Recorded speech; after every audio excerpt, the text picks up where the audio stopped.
근데 일반적으로 전통적으로 성육신 하신 예수님을 자기가 직접 경험했다, 내가 눈으로 목격했다. 이 서신 앞부분에 보면은 그런 이야기가 나와요. 1장 2절 한번 읽어볼까요? 요한 1서 1장 2절 시작. 이 생명이 나타내신 바 된지라 이 영원한 생명을 우리가 보았고 증언하여 너희에게 전하노니 이는 아버지와 함께 계시다가 우리에게 나타나신 바 된 이시니라. 아멘.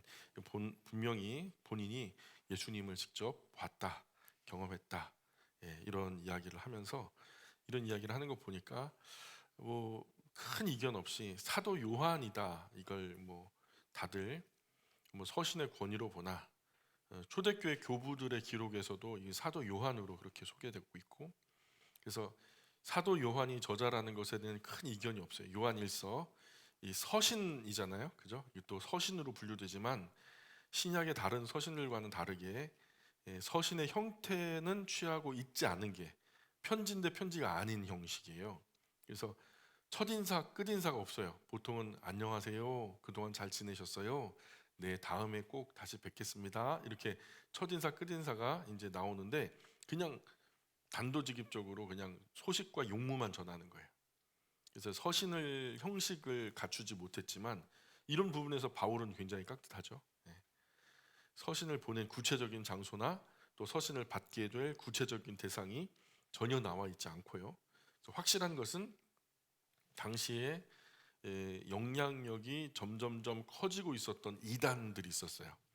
예수님이 승천하신 직후였는데 벌써 처음 교회가 세워지고 그 처음 교회가 성령 하나님에 의해서 뜨겁게 각인되던 그 시절에 악한 사단이요, 정통 교회 위에 나쁜 가라지 이단의 요소들을 막 뿌리기 시작했어요. 이게 뭐냐? 이게 영지주의라고 하는 거예요. 영지주의. 우리가 성경을 통해서 세상을 보면 이단이 생길 수가 없어요. 성경은 이렇게 말하니 성경을 통해서 의학을 보거나 성경을 통해서 과학을 보거나 성경을 통해서 생물학을 보면 이단이 나올 수가 없는데, 이게 예를 들어 철학을 통해서 성경을 봐서 나온 이단이 바로 영지주의예요. 그리스 헬라 지역 전체에 철학이 휩쓸고 있을 당시에 이미 벌써 철학의 세례를 받은 사람들이 그들의 논법이라든가 그들이 가지고 있는 어떤 이분법이라든가 빛과 어둠, 남자, 여자, 위, 아래, 뭐 물과 불, 뭐 이런 것이 양분화되는 것이 일반적으로 진리처럼 받아들여졌던 그런 시절에 육과 영이 나눠지고 육은 악하고 영은 선하다, 또 빛의 신이 있고 뭐 어둠의 신이 있다, 뭐 이런 식으로 자꾸 그 어떤 구분, 이분법을 통해서 철학의 세례를 받고 나니까 성경을 읽을 때 다 그 철학의 기준으로 양분법적으로 보기 시작했어요. 그러다 보니까 이 예수님은 선하시고 또 정말 귀하신 분인데 하나님의 아들 하나님이신데, 근데 성경에 보니까 예수님이 고통을 당하고 또 아픔을 당하시고 십자가에 심지어는 못 박혀 죽임을 당하시기까지 하니까 이런 것들을 보면 이거는 뭔가 문제가 있다, 우리가 생각하는 철학의 기준에 맞지 않다. 그래가지고 우격다짐으로 철학에 맞추어서 성경을 해석했던 것이 영주주의적인 해석이에요. 그래서 예수님은 마지막 그 세례를 받으실 때, 요단강가의 세례 요한의 세례를 받으실 때 그때 이는 내 기뻐하는 사랑하는 사람이다 하면서 너희는 이 말을 들으라 했던 그때 하늘에서 예수님이, 그리스도의 영이 인간 예수님 안에 쑥 하고 들어갔다는 거예요. 쑥 하고 들어가서 3년 동안 제자들과 함께 공생의 사역을 하시고 십자가에 이제 딱 올라가셨을 때 이제 다 이루었다. 그래서 숨이 떠나가시기 전에 예수님이 또 그리스도의 영이 거기서 쑥 빠져나왔다. 그래서 고난을 받고 죽임을 당한 것은 사람 예수지 하나님의 아들 그리스도의 영이 아니다. 이런 식으로 자꾸만 그 철학에 꿰어 맞추려고 하니까 자꾸만 말이 궁해지는 거예요. 이게 벌써 베드로 사도도 그랬고 바울 사도도 그랬고 요한 사도도 그렇고 이 이단에 대한 심각한 문제의식을 가지고 있었다는 거예요. 그래서 이제 처음 교회 때 이런 철학적인 시각으로 성경을 보는 것을 자꾸 이렇게 바로잡기 위해서 여러 사도들이 노력하는 그 중에 요한 1서에서도 그런 공격, 교회 외적인 공격, 이단적인 사설의 공격, 그런 것들을 이 사도 요한은 이 본문 안에서 뭐라고 부르고 있냐면은 적그리스도들이라고 부르고 있어요. 적그리스도들. 본문으로 들어가서 보시면은 요한일서 2장 18절부터 한번 보실래요? 2장 18절부터 보시면 아이들아 지금은 마지막 때라. 적그리스도가, 여기 적그리스도에다가 동그라미 쳐보세요. 적그리스도가 오리라는 말을 너희가 들은 것과 같이 지금도 많은 적그리스도가 일어났으니, 그러니까 궁극적으로 종국사적 종말에 나타나는 적그리스도는 한 존재예요. 어떤 악한 영에 완전히 그 장악된 한 존재가 말 그대로 예수님을 대적하는 자기가 하나님인 척하면서 그렇게 가장한 광명한 천사로 드러나게 되는 종국사적 종말의 날의 적그리스도라는 것이 있는데, 그거 전에 다른 어쨌든 그리스도를 반대하며, 그죠? 이 말을 너희가 들은 것과 같이 지금도 많은 적그리스도가 일어났다. 많은 적그리스도는 이제 이단적인 사상을 가진 사람들이 일어났다. 그러므로 우리가 마지막 때인 줄 아노라. 마지막 때라고 생각하고 이 사람들을 경계해야 된다. 19절에 그들이 우리에게서 나갔으나 우리에게 속하지 아니하였나니, 우리에게서 나갔다. 교회 아마 같이 생활했던 사람들 같아요. 그들이 교회를 떠나갔대요. 근데 사실 교리적으로 성경적으로 결을 같이 할 수 없었던 사람들이었어요. 그래서 만일 우리에게 속하였더라면 우리와 함께 거하였으리니와 그들이 나간 것은 다 우리에게 속하지 아니함을 나타내려 함이니라. 너희는 거룩하신 자에게 기름 부음을 받고 모든 것을 아느니라. 21절에도 보니까 내가 너희에게 쓰는 것은 너희가 진리를 알지 못하기 때문이 아니라 알기 때문이요 또 모든 거짓은 진리에서 나지 않기 때문이라. 거짓말하는 자가 누구냐? 예수께서 그리스도이심을 부인하는 자가 아니냐. 이게 이제 이분법적인 논리로 자꾸만 이제 예수의 사람이 다르고 그 안에 들어간 영이 다르고, 마치 우리 무당들이 귀신 신접하는 것처럼 사람 예수 안에 그리스도의 영이 신접해 가지고 그 하나님의 아들 행세를 했다, 뭐 이런 식으로 자꾸 얘기하니까, 그러니까 누구냐? 예수께서 그리스도이심을 부인하는 자가 아니냐? 아버지와 아들을 부인하는 자, 그가 적그리스도다, 이렇게 선언하죠. 아들을 부인하는 자에게는 또한 아버지가 없으되 아들을 시인하는 자에게는 아버지도 있느니라. 24절 너희는 처음부터 들은 것을 너희 안에 거하게 하라. 처음부터 들은 것이 너희 안에 거하면 너희가 아들과 아버지 안에 거하리라. 그가 우리에게 약속하신 것은 이것이니 곧 영원한 생명이니라. 너희를 미혹하는 자들에 관하여 내가 이것을 너희에게 썼노라. 아멘. 이게 참 그래요. 사람의 고정관념이라는 게 있죠. 편견이, 그것도 사실은 깨뜨릴 때가 있어요. 모든 것이 획일되지 않잖아요. 한때 저 서울에서 굉장히 우리나라에서 제일 큰 교회를 담임하셨던 목사님 한 분이 3단 그 3대지 설교라는 것을 창작해 내셨어요. 그분은 무조건 성부, 성자, 성령 아니냐, 그런 것처럼 첫 번째, 두 번째, 세 번째로 나눠요. 삼박자 축복 막 이렇게 해가지고. 근데 이 삼박자가 안 될 때가 있거든요. 그럼 어떻게 하냐? 무격다짐으로 하나 만드는 거예요. 성경 본문에서 전혀 지지하지 않는 엉뚱한 사상을 하나 가지고 붙여놓고서는 이 삼박자 대제라고 막 아주 우기는 것들을 많이 봐요. 그분은 항상 3대지야. 첫 번째, 두 번째. 그러니까 서론 있고 거기서 동기부여 막 하죠. 재밌는 세상 얘기 가지고 와갖고 얼마나 재밌어요? 아이스 브레이킹 하는 거죠. 뭐 딱딱한 분위기 깨뜨리고 다들 깔깔 웃고 막 감동돼가지고 울컥하는 그때 첫 번째, 두 번째, 세 번째, 그리고 마지막 결론으로는 또 그런 어떤 감동적인 예화를 곁들여가지고 이렇게 하면은 저도 잘할 수 있어요. 이게 되게 쉬워요. 정말 쉬워요. 이런 식으로 하면 저 예수님 안 믿는 사람들도 설교 들으려고 오게 할 수 있다니까요. 근데 그거는 성경이 아니에요. 그러니 성경이 말하는 거를 우리가 가감없이 말해야지, 성경이 말하지 않는데도 이 3대지에 맞추려고, 또는 그리스 철학의 그 원리가 그러니까 이것에 맞추려고 자꾸만 우격다짐을 하니까 초대교회에서 교리가 뒤틀려 버리고 성경이 호도되어져 버리는 그런 일들. 예수님은 결국 하나님이 아니다. 일개 사람일 뿐이다. 그의 하나님은 사실은 있었다. 그 안에 들어간 영은 하나님이었다. 그러면서 이제 영지주의가 초대교회를 오염시키기 시작하죠. 그래서 이런 어떤 영은 거룩하고 육은 악하다는 단순화된 이원론으로 성육신에 대한 잘못된 교리를 가르치는 초기 영지주의, 이들이 말하는 이유는 서신이 쓰여질 당시 영지주의가 체계적인 형태를 갖춘 형태가 아니었었어요.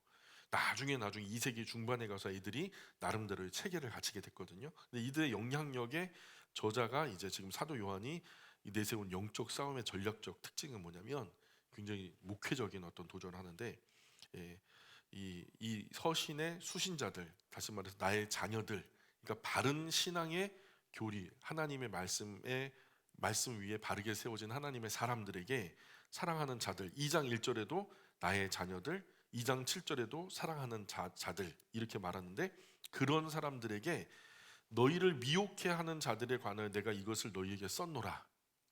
미혹하게 하는 자들에 관하여 내가 이것을 썼노라. 자녀들아, 아무도 너희를 미혹하지 못하게 하라. 그러니까 우리가 미혹받지 않으려면 어떻게 해야 돼요? 하나님의 말씀을 먼저 최우선적으로 내 맨 모든 지식에, 모든 지성에, 밑바탕에 기초로 깔아버리고 콘크리트 공사를 해야 돼요. 집 짓기 전에 털을 닦잖아요.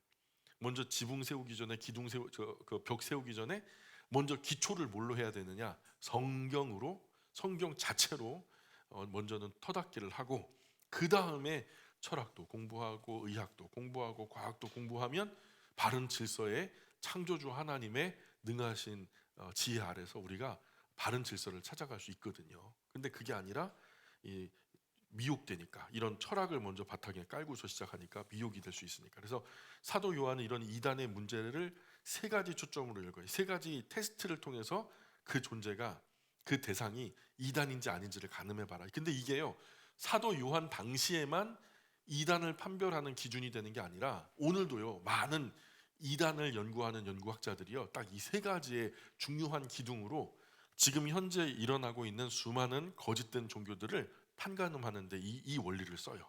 뭐냐? 첫 번째, 이단을 가늠할 수 있는 세 가지 문제가 있는데 사도 요한이 금을 그어놓은 거예요. 첫 번째는 신학적인 문제예요.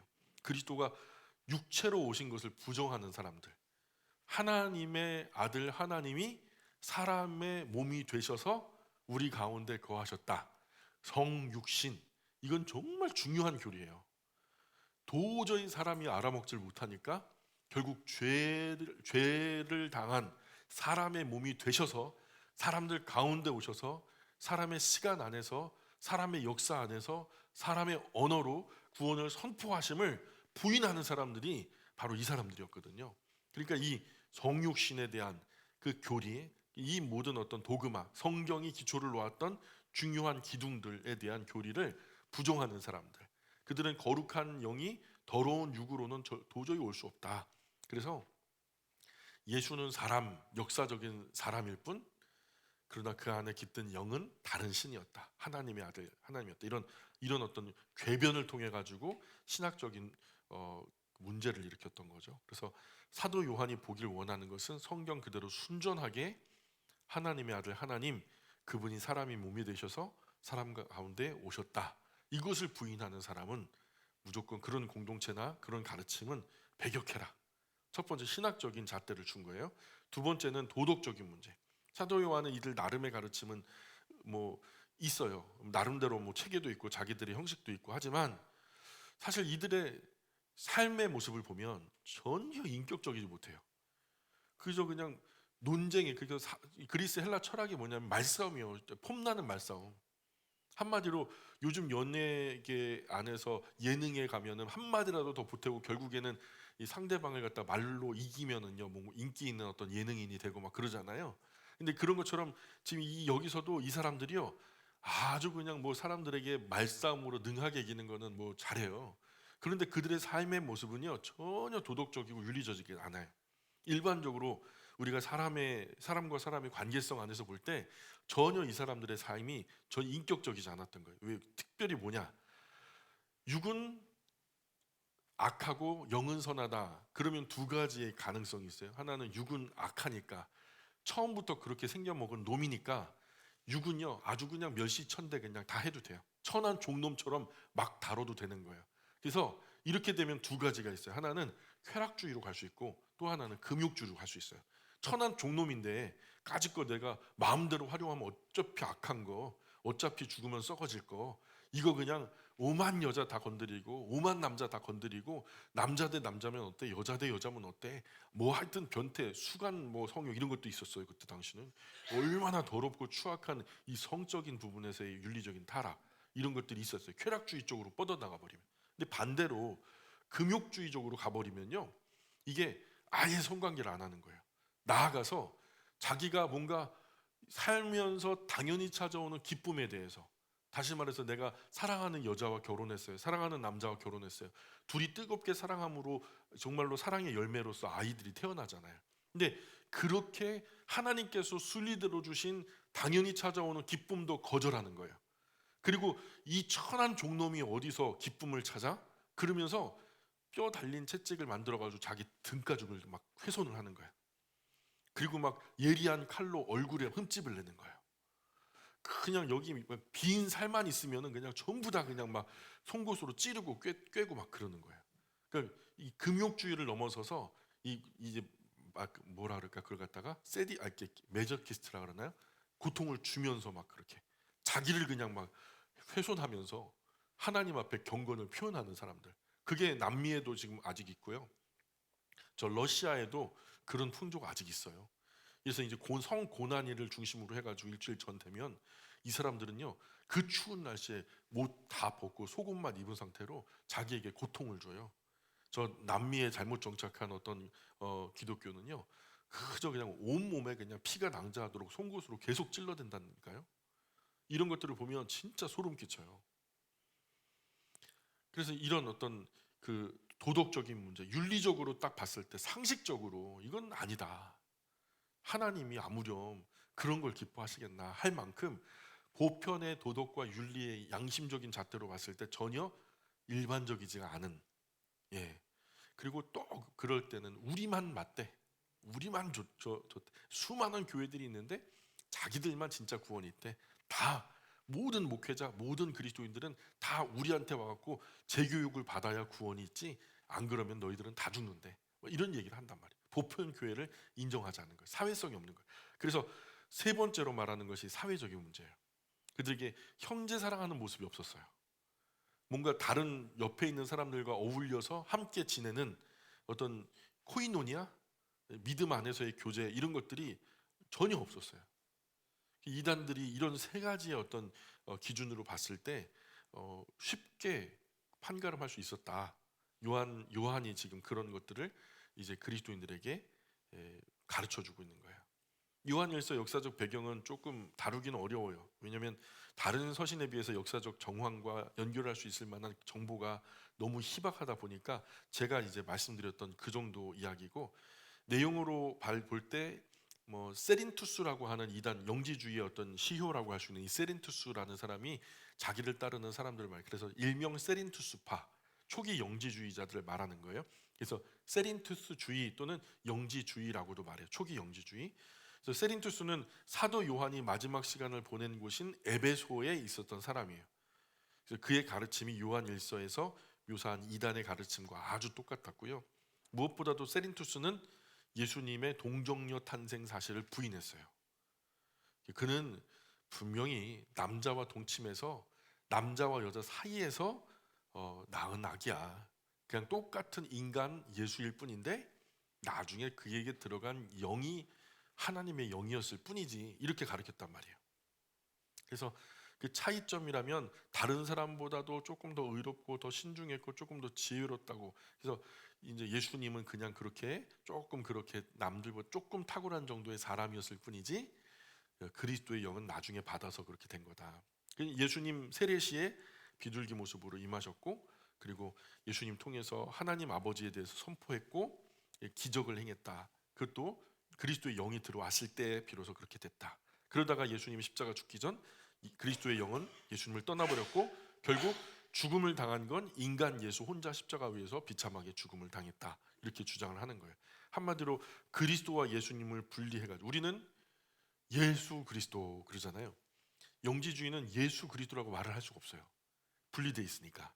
세린투스는 그리스도는 영이기 때문에 고통받을 수 없다 주장하고, 이런 논리로 예수님의 모든 고난에 이 그리스도는 동참하지 않았다. 하나님은 고통을 모르신다. 이런 이단적인 주장을 펼쳤던 사람이에요. 그래서 예수님이 물과 피로 임하셨다는 요한일서 5장 6절 말씀 한번 읽어볼까요? 5장 6절 시작. 이는 물과 피로 임하신 이시니 곧 예수 그리스도시라. 물로만 아니요 물과 피로 임하셨고 증언하는 이는 성령이시니 성령은 진리니라. 이게 바로 그런 얘기예요. 이 구절의 가장 자연스러운 해석은 예수님이신 동시에 그리스도이신 한 분의 모습, 한 인격. 그래서 성령을 씨앗으로 하나님의 아들 하나님이 사람의 몸이 되셔서 이 땅 가운데 오셔서 순전히 고난 순환 어려움 당하시고 십자가 위에서 대속의 죽음을 죽으신 100% 하나님이시고 100% 사람이신 예수님을 설명하는 말씀이 바로 요한일서 5장 6절의 말씀이라는 거죠. 초기 영지주의 이원론적 주장을 펼쳤던 이단을 염두에 두고서 이 요한일서를 읽어보면은요 많은 도움이 될 거예요. 오늘날에도 이런 원리로 피가름이라는 걸 해야 된다. 뭐 이런 하면서 막 성적인 요소들을 교회 안에 들여오는 그런 이단 사이비들이 있어요. 정명석이처럼. 이번에 또 30년 구형했다죠? 판결이 곧 나오겠죠? 그래서 그 교회 그 정명석이 JMS 교회 안에 그런 어떤 성폭행 사건들이 숱하게 있었고 그게 이제 나중에 또 추가로 밝혀진 것 때문에 가중처벌돼 가지고 지금 검사는 30년 구형을 했는데 판결은 그렇게 아직은 안 나왔죠. 판결은 아직 앞두고 있다고 그렇게 얘기 들었어요. 그래서 마지막 때가 될수록 그런 이단들의 사이비 이단들의 그런 행동을 우리가 진짜 그런가 그렇게 기웃거릴 것이 아니라 우리는 어떻게 해야 된다? 요한일서 4장 8절에서 이렇게 말하는 거예요. 같이 읽어볼까요? 시작. 사랑하지 아니하는 자는 하나님을 알지 못하나니 이는 하나님은 사랑이심이라 하면서 더 우리 안에 더 뜨거운 결속 안에서 우리가 믿는 믿음의 바른 도리를 더 굳건하게 할 것을 이제 도전하고 있죠. 그래서 초기 영지주의 이단을 경계하는 내용을 넘어서 성경 전체의 안목에서 보면 요한일서는 말라기에서 하나님이 이스라엘과 독대해서 내가 너희를 진짜로 사랑한 거 이거 하나만 알아달라 그랬더니 이스라엘이 언제 하나님이 우리를 사랑하셨습니까? 하면서 막 표독한 말로 계속 따지죠. 찡찡거리고 쨍쨍거리고. 그러니까 하나님이 침묵하시고 400년 동안 침묵하시고 그 다음에 이제 오셔서 그 아들을 보내셔서 십자가 머리 피 흘려 대속의 죽음을 죽게 하시고 부활 승천하신 다음에 그 역사 십자가의 역사 구원의 사역을 마치신 다음에 이제 노사도 90세가 훌쩍 넘은 백발이 성성한 노사도의 손끝을 통해서 하나님이 세상을 이처럼 사랑하셨다. 요한복음에 그게 나오죠. 그리고 요한일서에 보면은 하나님은 그냥 사랑이시다. 너를 창조하신 이유도 사랑하시기 위함이었다. 사랑은 많이 먹어도 배고프다. 영원히 사랑해도 배고프다. 그래서 천국은 영원한 거죠. 지금 그 사랑의 이야기가 유독 많은 것이 바로 그런 이유예요. 그래서 신구약이 바로 이 지점을 향해서 달려왔다 해도 틀리지 않아요. 우리 그래서 기독교를 뭐라고 무슨 종교라고 말하냐면 사랑의 종교다 그러잖아요. 그래서 사람의 의심, 죄와 의심, 절망과 미움, 배신으로 깨어진 하나님과의 관계가 다시 신앙과 소망과 사랑으로 회복되는 길을 보여주는 책이 바로 요한일서라는 책이에요. 성경은 우리 사람의 범죄로 말미암아서 하나님과 관계가 멀어지고 깨어지게 되었다는 거죠. 그런 우리가 예수 그리스도로 말미암아 하나님을 믿게 되었고 그분을 통해서 우리가 하나님을 사랑하게 되는 데까지 인도받았다. 그렇게 하나님과 화목하게 되었다. 그러니 사람들과도 화목해야 되는 거 아니냐. 하나님과 화목하게 된 사람은 우리 로마서 처음에 그렇잖아요. 범죄한 사람이 하나님을 거절하고 하나님께 등지고 앉아버린 거잖아요. 이런 사람들은 이렇게 악독하고 막 못된 열매들이 열렸다. 근데 하나님께로 바로 선 사람들은 성령의 열매들이 열리겠죠. 사랑과 희락과 화평과 오래 참은 자비 양성 충성 온유 절제 이런 선한 열매들이 가득하게 열리겠죠. 이런 열매들이 열리게 될 텐데 그러니까 이 성경은 이런 우리 사람의 범죄로 말미암아 하나님과의 관계가 멀어지고 깨어지게 됐는데 우리 예수 그리스도로 말미암아 하나님을 믿게 되었고 사랑하게 되었고 그리고 하나님과 화목하게 되었고 그러니 사람과도 화목하게 지내야 된다. 사도 요한은 예수님의 모친 마리아가 세상 떠나기 전까지는 예루살렘에서 머물면서 예수님의 모친 마리아를 섬기다가 마리아가 이제 소천 받으신 후에 사역의 장소를 찾아서 에베소로 거처를 옮긴 걸로 되어 있어요. 역사는 그렇게 기록하고 있고요. 그날 이후로 에베소는 이 사도 요한, 마지막 남은 예수님의 직계제자 사도 요한이 에베소 교회에서 사역을 한다, 이 이야기를 듣고서 에베소가 기독교의 중심지가 됐죠. 그래서 거기서 사도 요한은 아시아 교회들을, 바울이 남기고 간 유산이죠, 바울이 성령 하나님과의 역사 속에서 남기고 간 소아시아 지역의 교회들을 중심으로 사도 요한이 그 소아시아 지역의 교회들을 살피면서 바울이 세웠던 그 교회와 그에게 속한 제자들을 돌보며 지도하면서 그렇게 열심히 에베소 교회를 섬겼는데, 그 안에 위대한 신앙의 인물들이 세워졌어요. 그 대표적인 인물들이 폴리캅이라고 하는 분이 세워졌고, 팝비아스라는 분이 세워졌고, 이그나티우스 같은 이런 분들이 세워졌어요. 그래가지고 초기 기독교에 굉장히 큰 영향력을 끼치는 거룩한 사람들이 되었죠. 이그나티우스는 이후에 안디옥 교회의 감독이 돼요. 그 안디옥 지역에 있는 수많은 교회들을 관장하여 이렇게 돌보는 그런 대표가 되고요. 빠피아스는 나중에 히에라볼리라고 하는 지역이 있는데 그 지역 교회들을 돌보는, 여러 교회를 한꺼번에 관리한다 그래갖고 감독이라고 해요. 그때 당시는 한 교회를 목회할 때는 목사라고 했는데 여러 교회를 관장할 때는 감독이라고 불렀어요. 그리고 폴리캅 같은 경우에는 서머나 교회, 서머나라고 하는 그 지역에 있는 교회의 감독이 되고요. 그래서 사도 요한은 에베소 교회에서 목회할 때에 여러 편지를 썼죠. 요한일서 이제 회람서신으로 여러 교회에서 돌려봐라. 요한일서 우리 신앙을 교제, 사랑의 교제, 코이노니아, 우리가 하나님 앞에 그냥 충성 복종하면서 그런 것도 있어야 되지만 함께 충성하는 사람들끼리 좋은 관계 유지하면서 잘 살아야 돼요. 이걸 뭐라 그러냐면 코이노니아. 어떤 분들은 하나님을 향해서는 충성 복종 목숨도 내놓는데 형제 가운데, 지체들 가운데 화목하지 못하는 경우가 있거든요. 이것도 잘못된 거예요. 하나님과 화목했으면 형제들과도 잘 지내야 된다. 교제를 깨뜨리는 것은 죄요, 교제를 회복하는 것은 신앙이다. 교제의 완성은 사랑이다. 그래서 제가 늘 강조해서 말씀드리는 게 뭐냐면 요한일서 이 말씀을 근거로 우리가 하나됨을 깨뜨리면서 추진할 만한 가치 있는 일은 세상에 아무것도 없다, 늘 말씀드리는 게 바로 여기에 근거해서 말씀드리는 거예요. 사도 요한은 요한복음 썼죠, 요한 1서, 2서, 3서 썼죠, 그리고 요한계시록 5권의 책을 남겼죠.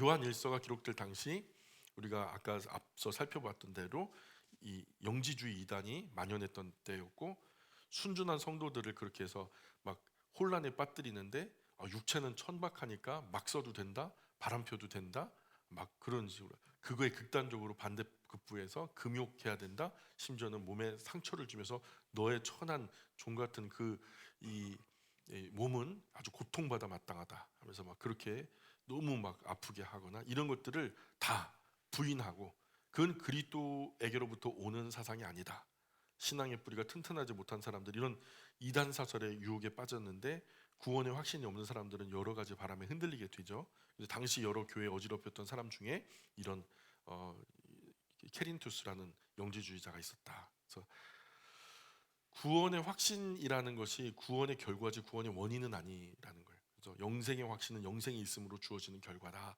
하면서 사도 요한이 가르치는 사랑은 진리 안에서의 사랑이지 말과 입술로만 하는 사랑이 아니다. 행함과 진실함으로 사랑하자. 진짜 제대로 한번 사랑해 보자. 결코 영생의 확신이 영생을 가져오는 것이 아니라 영생의 사실이 영생의 확신을 가져온다. 우리는 꼭 그러죠. 이런 어떤 영생의 확신을 가져라, 그 확신 기도 이런 거 하잖아요. 이게 영지주의자도 외쳤던 거예요. 그거 하지 말고 차라리 영생의 사실이 영생의 확신을 가져오니 영생에 잇대어 살아가는 사람이 되라. 좀 어렵죠. 예. 기지개를 한번 펴시고, 예. 우리 요한일서 1장 3절 4절 한번 읽어볼까요? 1장 3절 4절 시작. 우리가 보고 들은 바를 너희에게도 전함은 너희로 우리와 사귐이 있게 하려 함이니 우리의 사귐은 아버지와 그 아들 예수 그리스도와 더불어 누림이라. 우리가 이것을 쓰면 우리의 기쁨이 충만하게 하려 함이라. 아멘. 그래서 하나님과 교제하는 성도는 하나님의 빛과 사랑과 심지어 하나님의 생명, 영생까지도 함께 나눈다. 우리가 진짜 사랑하는 아내와 사랑하는 남편과는 막 물질적으로도 유무상통하죠. 사랑이 식어지면 어떡하죠? 네 거 내 거 챙겨요. 그죠? 그건 네 통장에 있는 거고 이건 내 통장에 있는 거고. 예, 그죠? 사랑이 식으면 그런 일이 벌어진다니까요. 그래서 나중에는요 생명도 나눠요. 그렇죠. 우리가 신장이 이제 망가져가지고 다 잃어버렸어요. 이제 투석을 해야 되는데 그러면 마지막 수단으로 어떤 가능성이 있어요? 다른 사람의 콩팥을 하나 가져올 수 있어요. 근데 그때 옆에 있는 분이 좀 내줄 수 있대요. 예? 이런 진짜로 사랑하면요 내 몸을 훼손해서라도 상대방을 채워주고 싶은 게 진짜 사랑이거든요. 예수님이 그러시잖아요. 친구를 위해서 목숨을 버리면 이에서 더 큰 사랑이 없는데, 말과 혀로만 예수님이 그렇게 하신 게 아니라 진짜로 자기 몸을 십자가에 내어 주셨다는 거죠. 그래서 하나님을 향한 사랑 안에서 행하는 그리스도인은 다른 사람을 향한 사랑으로도 그 사실이 입증돼야 된다. 진짜로 하나님을 통해서 너가 사랑의 사람이 되었냐?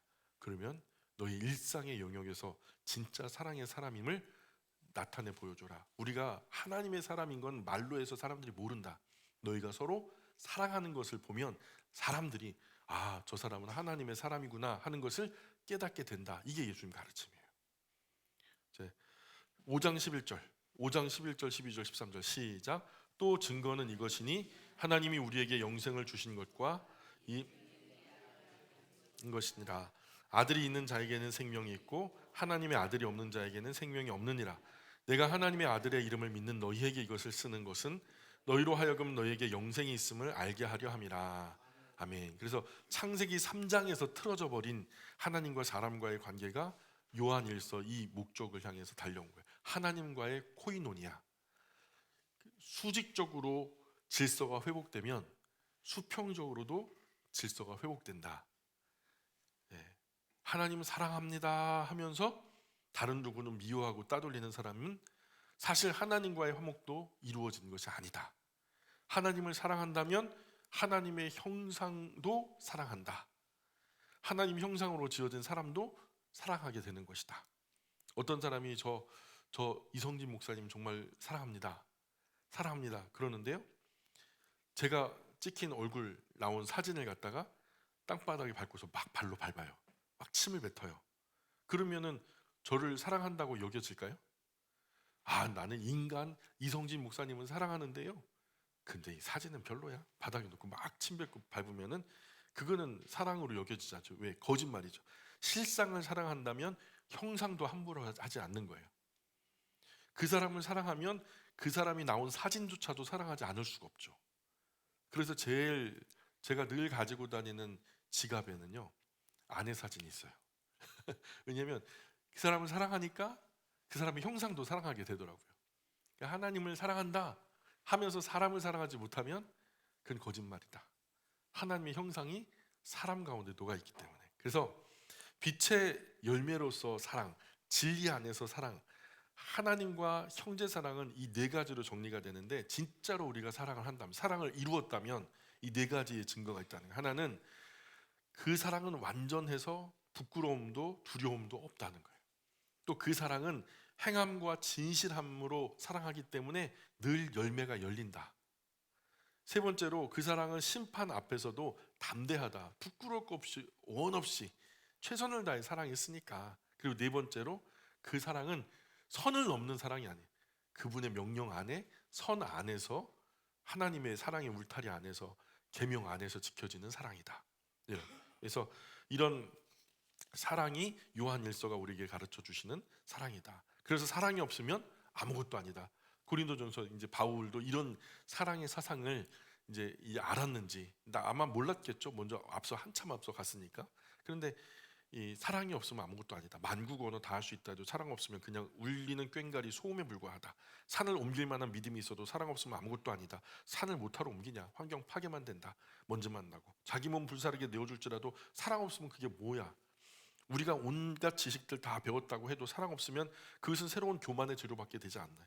그래서 우리 그리스도인의 신앙의 최고의 경지는 사랑이다. 또한 우리의 신앙의 최고의 은사는 사랑의 은사다. 최고의 능력은 사랑의 능력이다. 사랑만이 사람을 변화시킬 수 있다. 사랑만이 영원히 죽을 사람을 살려낼 수 있다. 뭐 이런 강력한 메시지를 전하는 것이 요한일서의 이야기죠. 요한일서는 여러 가지 대조 개념이 나오는데요. 1장 5절부터 2장 11절에 보면 빛과 어둠을 대조해요.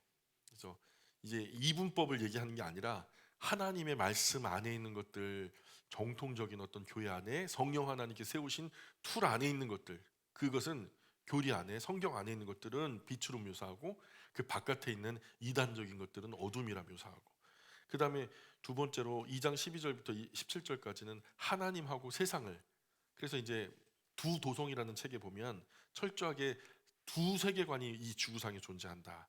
한 부류의 사람들은 하나님의 도성을 세계관을 삼아서 하나님의 나라의 가치관으로 하나님의 나라를 살아가는 인생들로 살아가는 그런 하나님 나라의 세계관, 하나님 나라의 가치관, 하나님 나라의 인생관으로 살아가는 하나님 나라의 역사가 펼쳐진다. 이 세상에. 또 한 부류는 철저하게 세상의 세계관과 세상의 가치관과 세상의 인생관으로 세상 역사를 써 나가는, 마치 처음에 가인과 아벨의 역사가 갈라졌던 것처럼 하나님과 세상. 그리고 2장 18절로 2장 28절에 그리스도와 그리스도를 대적하는 사람들, 적그리스도들이라고 말하는. 그리고 네 번째로도 선한 일과 악한 일. 다섯 번째로 성령과 거짓된 영. 그리고 몇 번째요? 여섯 번째로 참사랑과 가짜 사랑, 거칠애, 사람들 보라고 보여주기식의 경건, 이런 것들. 그리고 마지막으로 5장 1절부터 21절에 하나님께로부터 온 것과 하나님으로부터 오지 않은 것, 이런 것들을 대조하면서 오늘 이제 요즘 기독교가 전도가 안 된다고 하잖아요. 그죠? 왜 전도가 안 된다고 생각하세요? 저는 한 가지 이유를 대라면 사랑이 식어졌다 생각해요. 사랑이 식어졌기 때문에, 우리가 사랑하지 않기 때문에 전도가 안 된다. 사람은 태어나는 순간 본능적으로 사랑받고 싶어 하고요, 또 누군가를 사랑하고 싶어 해요. 그래서 우리가 이것만 잘 되면, 누구나도 이 공동체 안에 들어오면 하나님의 뭐 비밀한 복음을 모른다 해도 인간적인 관계 안에서라도 사랑받고 싶어서 여기에 머물고 싶어 할 거예요. 우리가 말라기 나눌 때도 말씀드렸지만 뭘 배우고 무슨 학위를 따야 중요한 게 아니고 사실 사랑 배우는 게 최고죠. 저도 유학을 좀 공부할 때 많이 고민했어요. 박사학위도 받고 한 10년 정도 바깥에서 그렇게 신앙을 하고 오면, 그래도 뭐 기존에 있는 기성교회 중에서도 규모 있는 교회에서 저를 청빙할 거고, 거기서 유감없이 많은 사람들에게 하나님의 말씀을 선포한다, 이렇게 봤을 때는 뭐 좋은 선택이죠. 나쁜 선택은 아니에요. 근데 제가 그만뒀어요. 예. 제가 고민을 심각하게 했던 건 뭐냐면, 제가 알고 있는 것들이 그때 당시 뭐 보잘건 없었지만 지금 제가 알고 있는 것 중에서 절반만 실천해도, 진짜 말 그대로 실천한다 해도 저는 성자가 될 거다 생각했어요.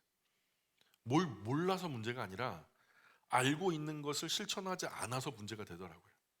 지금 알고 있는 것만 실천해도 우리는 구원에서 충분히 차고도 넘칠 뿐만 아니라 하나님 나라에서도 상급 충만해요. 지금 알고 있는 것만. 뭘 몰라서 문제가 아니라니까요. 우리가 알고 있는 것 절반만 실천해도 이 시대는 우리를 성자라고 부를걸요.